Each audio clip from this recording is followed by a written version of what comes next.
Mother Ayahuasca. Ay, let's just see. If you look in Amazonian cosmologies, Amazonian people have a good understanding of plants, animals, let's just call it nature, even though that's another one of those problematic Western words that we can get back to if you want to.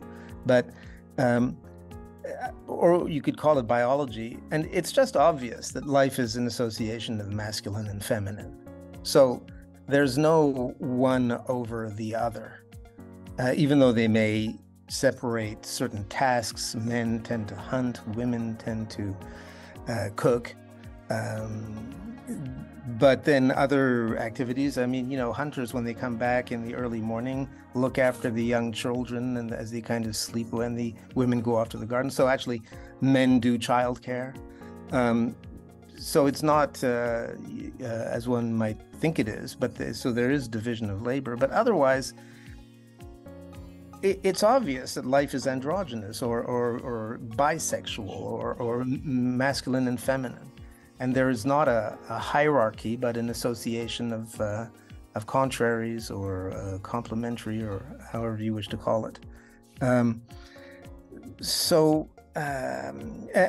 well, pretty much yin yang once again.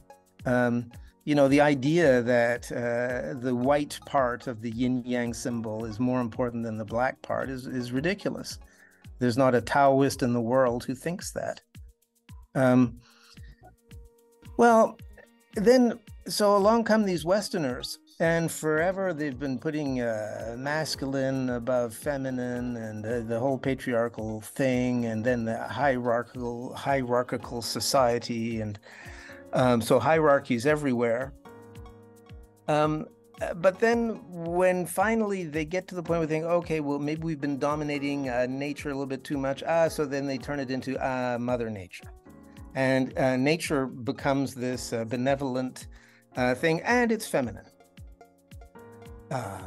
Okay.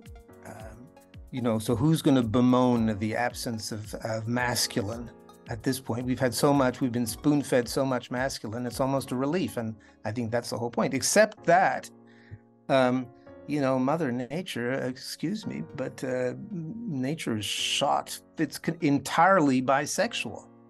It's Mother, Father Nature, if you want to sort of use those words. To suggest otherwise is biologically ridiculous.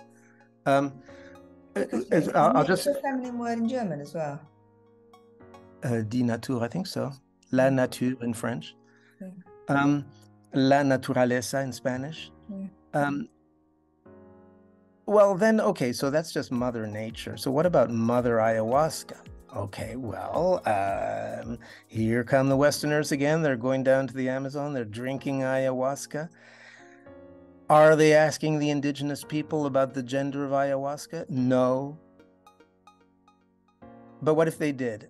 Well, this is what they would tell them, because actually, indigenous Amazonian people, interestingly enough, ascribe gender to these different teacher plants. Many of them have female gender ascriptions. Tobacco is a rare plant that is ascribed a masculine energy or identity or personality. There is some confusion because Amazonian people talk about the mother of a plant, but actually they also talk about the owner of a plant or the father of a plant.